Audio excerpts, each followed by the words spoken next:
these are the best characters that you could take into Dark Dimension, not just Dark Dimension 4 or 3, Dark Dimension 2 as well. The top 10 characters that are versatile in all of those modes. And with me, I am joined by my brother OhEmGee.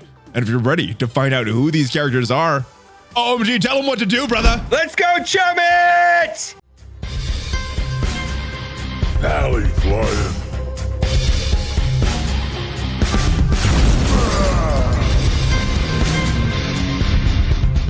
What is up, Valley Maniacs? I am ValleyFlyin. Welcome back to the ValleyFlyin channel. And in this video, we are talking about the top 10 characters that you can take into Dark Dimension. Not just 1, 2, 3, or 4, but are pretty versatile for all of these Dark Dimension modes. Now, if this is your first time here or you have not already subscribed, hit that subscribe button, hit that notification bell for more great Marvel Strike Force content, and so that you get notified as soon as a new video is released. But OhEmGee, we just did this video on your channel. You made your list. I have made my own. You have not seen this list though, so I've not seen your list. You've seen mine, but I have not seen yours. So yeah, there you go. So we may have some surprises. There may be some overlap, and I've taken into account a few different things. A lot of it was their overall value, how much cost it's going to take to get these characters up, because some of these characters, good characters, but they're so expensive that I feel that they're a little prohibitive for that. So I've left a few off. But let's get to the list. This is in no particular order, and I guess we're starting with one of the more controversial choices that I have on this list. It's not a no-brainer. It is this guy, THANOS. Oof. And one of the main reasons that I think THANOS is a great Dark Dimension character, he does not cost a lot in terms of those mini uniques. Right. When we're talking those Gear 15 uniques, only 54 of each, which makes him a cheaper character. Plus, he has a lot of value outside of Dark Dimension. So that's another huge factor. And I'm bringing him in. I think he's a great character outside of that. He'll give you some value in Dark Dimension, especially if you're pairing him with Ebony Maw for the nodes that you can. But what are your thoughts on THANOS? Well, well, truth be told, I mean, I did take him to 15, and I did take him into Dark Dimension 4.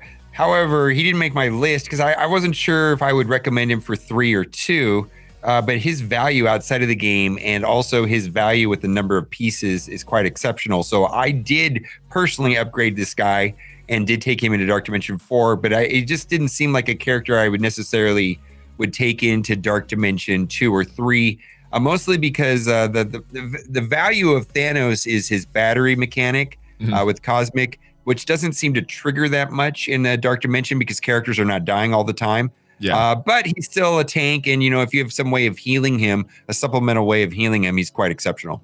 Yeah, I think I took him into Dark Dimension 2 for that energy battery with MINN-ERVA. Maybe I'm remembering that wrong, but yeah. So like I said, this is probably the most controversial character on this list. I think he has good value. He doesn't take a lot of mini uniques, and you got a lot of value outside of Dark Dimension when you're done with it. That is why he is on this list. Maybe not one of the best pure Dark Dimension characters, but in terms of value in Marvel Strike Force and can get you into Dark Dimension, I think THANOS is a good character. But yeah, he does have some shortcomings, like you mentioned. Next character on this list is his partner in crime. Ebony Maw, and you had Ebony Maw on your list. Great character. He's one of the 4 characters that does percent-based damage. Why is Ebony Maw so good? Okay, well, first of all, I want to put this in. I think this is nearly a mandatory DD4 character. I don't know if that's the right word, but if you want to get through the legendary node in Dark Dimension 4, I'm pretty sure Ebony Maw is going to be a part of that conversation, and his value outside of Dark Dimension 2. Dark Dimension is amazing. Now, the reason is percent health. His ultimate ability hits 5 times at 3%, 15% max health steal, especially anytime that you use that against a high health pool opponent, and and there's 10 of them over there, you really can't match the damage output. It's just through the roof. Yeah, and if you do bring in THANOS as well, he's going to get some extra speed bar that he's stealing as well. So does a lot of good. His special is very good as well. But yeah, I think he's almost, like you said, almost a mandatory character for this game mode. As soon as you have him unlocked, no fear in building him up, because he's going to have a lot of value outside of Dark Dimension as well. Not just I can't imagine doing Dark Dimension 3 without Ebony Maw. That would be frustrating. And you know, so that's that, right? Yeah. He is what made the cosmic lanes pretty easy in Dark Dimension 3. And I'm assuming for the legendary lanes in Dark Dimension 4, kind of the same thing.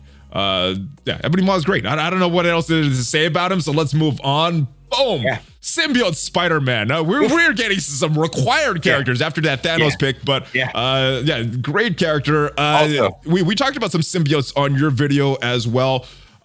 You think he's the MVP. Why do you think Symbiote Spider-Man is the MVP of this symbiote team? Well, I don't think he's the MVP. He is the MVP. He is the MVP. he's mandatory. Why is he the MVP? Well, dude, yeah, he's the leader of the symbiotes. His bonuses for Dark Dimension make just fuels the entire symbiote team. When you talk about city nodes in Dark Dimension 3, I can't imagine doing the Dark Dimension 3 city nodes without Symbiote Spider-Man and some other symbiotes. Now, I think the other symbiotes we could debate quite a bit. I took this guy up to 15 pretty quickly for Dark Dimension 4. I imagine even as a standalone, like if you were going to go through Dark Dimension 2 and just take in one symbiote, this would be the guy. Yeah. Right? This is the guy. This would be the guy. This would be the one character, because he's gonna sustain, he's gonna stun, he's gonna stand negative effects, he's gonna put defense down, he's gonna put out slow, and he's gonna continuously be healing. All kinds of good things, of course. Yeah, I like him. This passive is so strong, and this is the first symbiote you bring in. You could debate some of the others, number 2, number 3, but this is the first one you bring in, and yeah, he does cost 72 of those mini uniques, but so he's kind of expensive. But this is another character like Maw that it's well worth the investment. You're getting value in Dark Dimension and outside of Dark Dimension with this character, so. Expensive, but worth it. Yeah, see, I actually like, we talk about like use outside of the game because, maybe I haven't seen your list, but let's say you take a character like Ghost, where the viability outside of Dark Dimension is questionable. Not so with Symbiote Spider-Man. I think I use him in every game mode other than Arena, but maybe he will get starting used in Arena once the Black Order thing gets broken apart. When maybe we get Doom, maybe Symbiote Spider-Man will be a part of the Doom squad. I don't know. It's possible, but yeah, I use him all the time as well, except for Arena everywhere. I use him so much in raids, so yeah, getting a lot of value in multiple game modes as well. Partner in crime, Anti-Venom. Now you had this as a very highly coveted symbiote. I think is a great one. I'm not sure. I mean, we could debate on who is number 2. Anti-Venom, Carnage. I think they're both great. Kind of like I said on your video. I think they're kind of 1A and 1B. I prefer Carnage a little bit, but why do you prefer Anti-Venom over Carnage? Okay, so in raids outside of Dark Dimension, I like Carnage and Anti-Venom similarly, like both of them, right? But in Dark Dimension, I prefer Anti-Venom for 2 reasons. One reason doesn't really matter, but the main reason is I'm not sure how often Carnage passive is proccing because of, the kills are just not happening a lot, and dropping them below 25% just doesn't happen that often, where he's going to be able to get rid of annoying heal block and revive and he's more of a sustain. And then the second reason, which I don't think is a real reason, is that he's a city hero, which there's some, and Punisher is skill and easy to upgrade, and he gives offensive boosts to city heroes. So I'm hoping that I can use that with Symbiote Spider-Man and Anti-Venom. But that's just kind of an off thought for Dark Dimension 4. I certainly don't recommend Punisher for Dark Dimension, but if you prefer a different symbiote over Anti-Venom, that's fine. This just happens to be the one that I choose. I like him. The only one that I like better is Symbiote Spider-Man. All right, I have a tough time deciding between Anti-Venom and Carnage. I think today I'm more for Carnage, but tomorrow I might be more for Anti-Venom. I think they're both great, and you're not gonna regret taking him up. He's not a very expensive character as far as building up and getting all the uniques for him. All right, another character that also takes the same amount of mini uniques is this character right here, Mr. Sinister. Now he's kind of like Thanos. I think you're getting a lot more value outside of Dark Dimension than you're getting in Dark Dimension with Mr. Sinister. He has some long cooldowns, but kind of like Thanos, doesn't take a lot of these mini uniques to upgrade. Right. And you're getting a lot of value. And yes, sometimes in nodes in Dark Dimension, his cooldowns will line up properly and he'll be the MVP of that node, but other times he won't have his cooldown set and he'll do absolutely nothing. So a lot of these nodes that are one shot in Dark Dimension 3 and Dark Dimension 4, the strategy is to get a clone army of Mr. Sinister clones, right? You're just getting a lot of clones and then he's healing up and then the idea then is to use your clones that have some sort of negative status effect apply, maybe a blind or a stun. And then from there, you're extending that through Symbiote Spider-Man or Ghost or Doc Ock and prolonging the negative effects is the strategy I'm seeing. So he is quite exceptional. He definitely has a place, but primarily, that's a strategy, right? That requires a team to work. But I think the value for Mr. Sinister is everywhere else in the game. It's just everywhere else. He's not necessarily a Dark Dimension character, but the resources I don't believe will be wasted at all by putting them into Mr. Sinister. He's going to do a lot of good things for you inside of Dark Dimension. Yeah, we talked about him in a previous video we did probably about a month ago as one of the best future-proof characters just because of that clone. So I didn't think you were going to put him on your list, to be honest with you. But we both put him on the list. Yeah, I think he's a great character. Many game modes. Next character that I want to talk about is the other symbiote. This is 2A or 2B, whatever you prefer, but it is the passive of Carnage that lands him on this list. I don't really use a lot of these other skills, special, ultimate very often. I'm probably using his basic more to spread those debuffs, but this passive, getting the symbiotes all that extra health, I think it makes him one of the better symbiotes out there. What are your thoughts on Carnage? He's not that expensive either as far as the gear it takes to get him up.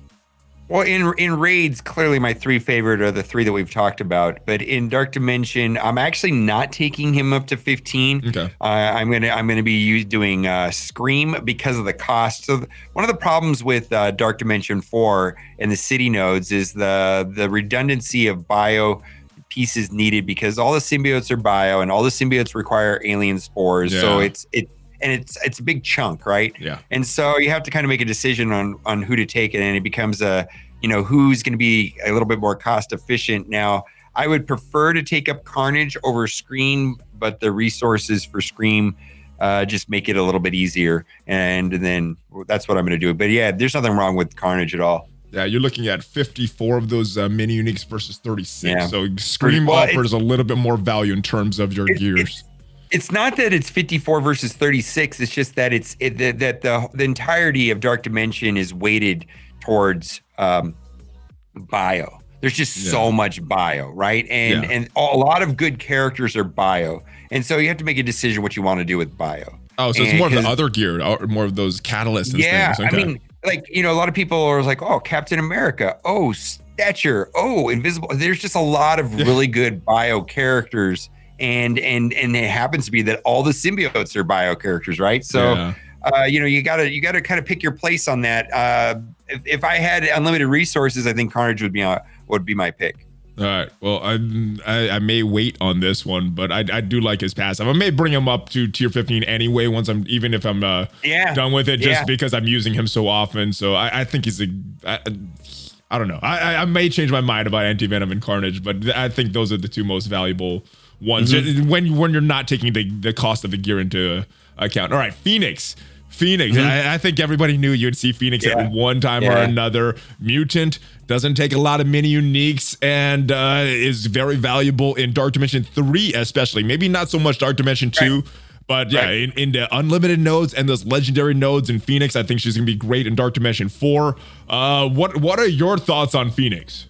All right, well, she's been known as the queen of Dark Dimension 3. Like the queen of Dark Dimension 2 is MINN-ERVA, the queen of Dark Dimension 3 is Phoenix. And up until this week, my thoughts were that Dark Dimension 3 was nearly unfinishable without Phoenix. But there are some teams that have emerged for the global nodes that do not use Phoenix, which kind of surprised me. I just thought it was not a thing. I mean, if you've played in Dark Dimension, you know how frustrating it is. I mean, it's just you go in and your team gets nuked. She's got the percent health. on her Dark Phoenix middle. And the cool thing about Phoenix is that the value to Phoenix is the Dark Phoenix summon. So she dies, Dark Phoenix comes out, and then she does her middle ability, which is the percent health, which is similar to that of Ebony Maw, which we already talked about, which is she's doing all the damage, right? Yeah. And the advantage to Phoenix is that because it's her summon, she's never on cooldown.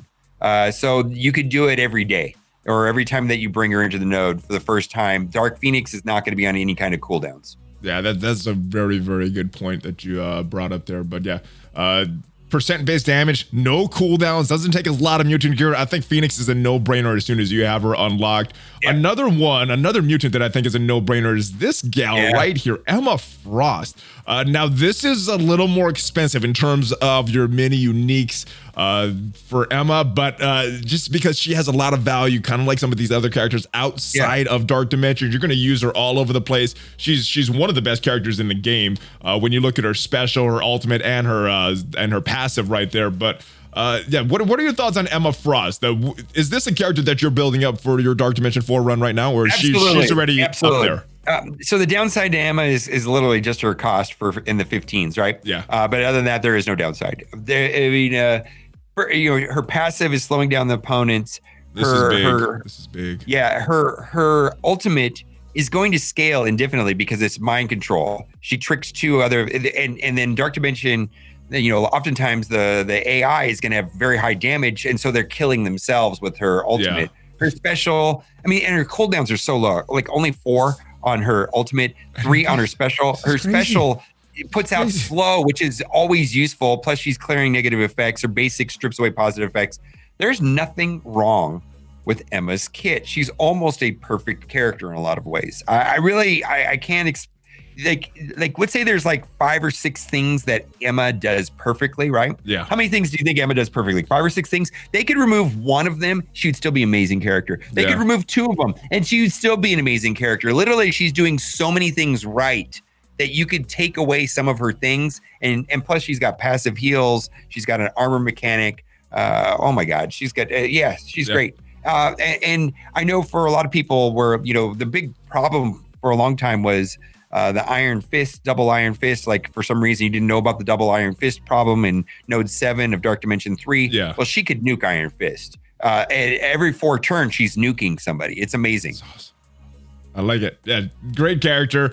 Well worth the little higher cost for Emma, but yeah, I think she's gonna be a very, very good value for your entire roster if you build her up.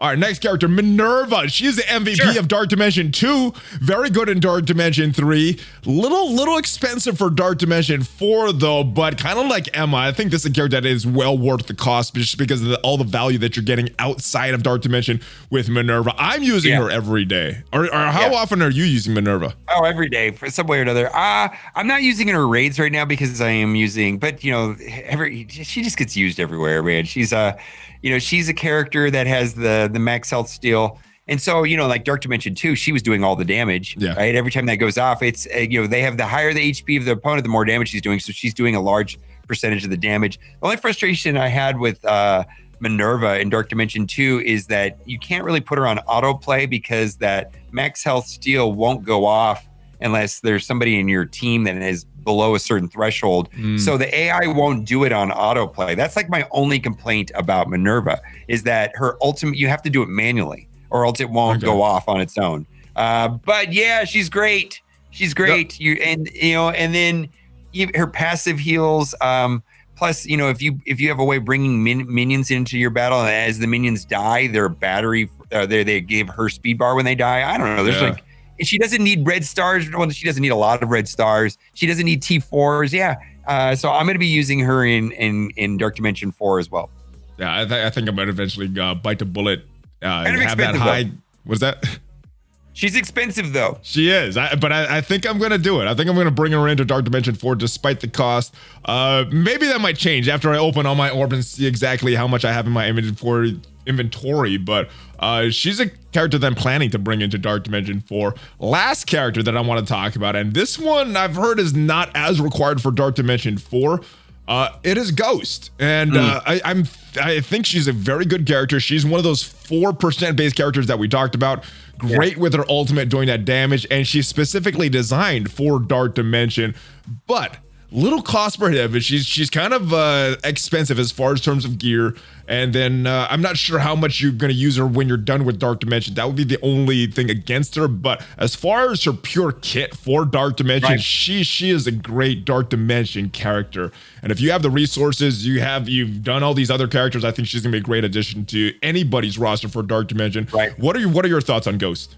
I think she's worth mentioning because of, like I said earlier in the video, like I thought it was impossible or not fun, not smart to attempt Dark Dimension 3 without Phoenix, but but Ghost is making that possible now, so if a lot of people are struggling to get Phoenix unlocked, Ghost is an alternative. The problem that people are having with, and I personally took her to 15, and yes, she's very useful in the first 6 nodes of Dark Dimension 4. The problem with Ghost is not that. It's her value outside of Dark Dimension is limited. Her kit gets all kinds of amazingly good bonuses that that just don't work outside of that game mode. And I think that's the resistance to this character, and I took her to 15 because I saw how it worked well with Mr. Sinister and doing all that stuff. And I'm also hoping that I'll get value in her in Dark Dimension 5. We're already planning for Dark Dimension 5. I don't know if you want to build up your full Pimtech, but Pimtech in war, they could do some damage against some meta teams, but you're gonna have to build up the full Pimtech to see that. So also adding, as a case, you're going to need Ghost for Jubilee, a legendary unlock. What Jubilee looks like, we don't know, but there's extra value to Pimtech and Ghost right there. But I'm happy with my decision to take her to 15. I've got limited use out of her inside of some of the raids, the Gamma raids, and it really haven't got much use out of her inside of Alliance War. But that's that. All right. Well, that is the list, brother. Let me know which list do you guys like better. Go over to OhEmGee's channel, check out his video, come back here and let me know in the comments which list you like better. OhEmGee, as always, it is fun, my friend. Yeah. That was fun. I'm surprised. I like it how we don't see each other's list before we start shooting the video. I really like that. It's a lot of fun. We've made this a trend. It's been pretty fun, and you guys seem to enjoy it by the views. So this may be continuing. It's fun for me to record, at least anyway.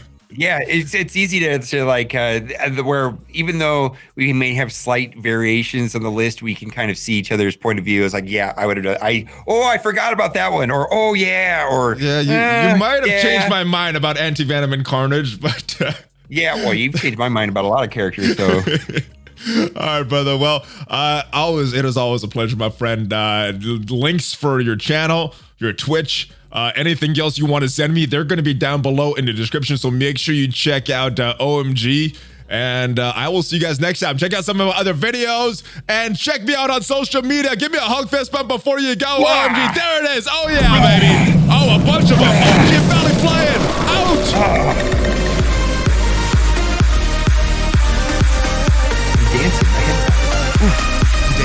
Dancing, bro. Dance off, bro.